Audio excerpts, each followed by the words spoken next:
Sup lads, it's your boy, Bandana-Boi, and France versus Senegal ends in a 3-1 banger.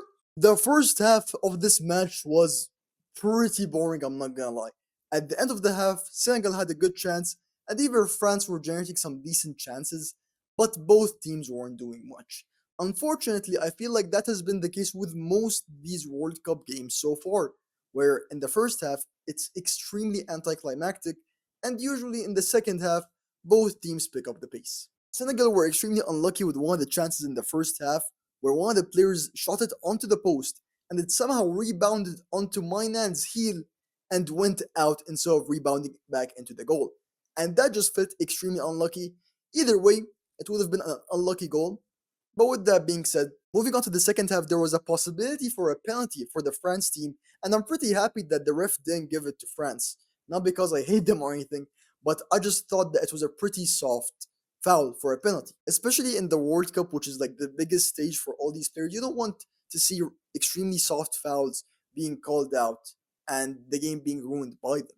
So I'm happy that the ref went back to VAR and double checked it, and he still stood his ground and said no penalty. Because most of the time, when a referee goes back to the VAR, it's most likely going to become a penalty because when you see it in slow mo, any type of contact seems excessive and most players overreact. Also, fair play to Mbappe because if he had drawn more contact with the defender, he probably would have gotten the call. But thankfully, he kind of jumped over him. And of course, even though he was, calling for the penalty, eventually he didn't get it. And he got it in another way, let's say. Even in the second half, Mbappe was missing so many chances. He scored 2 goals, but he really should have ended with maybe 3 or 4 goals because he was just missing so many open one-on-ones. There were no defenders next to him. It was just him against Mendy. Fair play to Mendy. The first 2 or 3 shots that Mbappe shot, Mendy was doing really well to make himself look big and just, get down to the ground fast enough to save the shot. I don't know why Mbappe wasn't chipping him though. The first goal, Olise scissors it between the defense and Mbappe finally converts. It was a pretty good goal. The tide was finally shifting. There was finally a goal, and it was pretty late in the game. It took 66 minutes to score the very first goal, but at that point, the floodgates were opening. It was insane. The second goal, Barcola gets subbed on for Ousmane Dembele, and within 2 minutes, the super sub, he scores a goal. It was also from a pretty tough angle. Senegal kinda had the same problem throughout the entire game, where they're playing pretty well, in the midfield, in the attack. But whenever it's a counter attack, their defenders are just way too slow to catch up to the French players. They stood no chance. The French players are really, really fast. Their entire front line, whether it's the starters or the ones on the bench, are just extremely rapid. And unfortunately for Senegal, their defense doesn't really have the legs to keep up with them. And that cost them the first 2 goals. Talking about France's third goal, even though it wasn't a counter attack, they simply gave Mbappe too much space, and at that range, he struck it so nice, and it went top left. I'm not gonna lie, I do think that Mendy could have done better to get a hand on that. It was pretty good, but it wasn't exactly in the top left. Mendy could have very easily saved that, but maybe a lapse of concentration, extending the wrong hand, and unfortunately, he was able to extend it, and Mbappe scored. And again, congrats to Mbappe, he is now France's all-time leading goal scorer, surpassing Giroud. What better way to break France's all-time scoring record than in the World Cup for your opening game and winning it for your team in additional time? So congrats to him.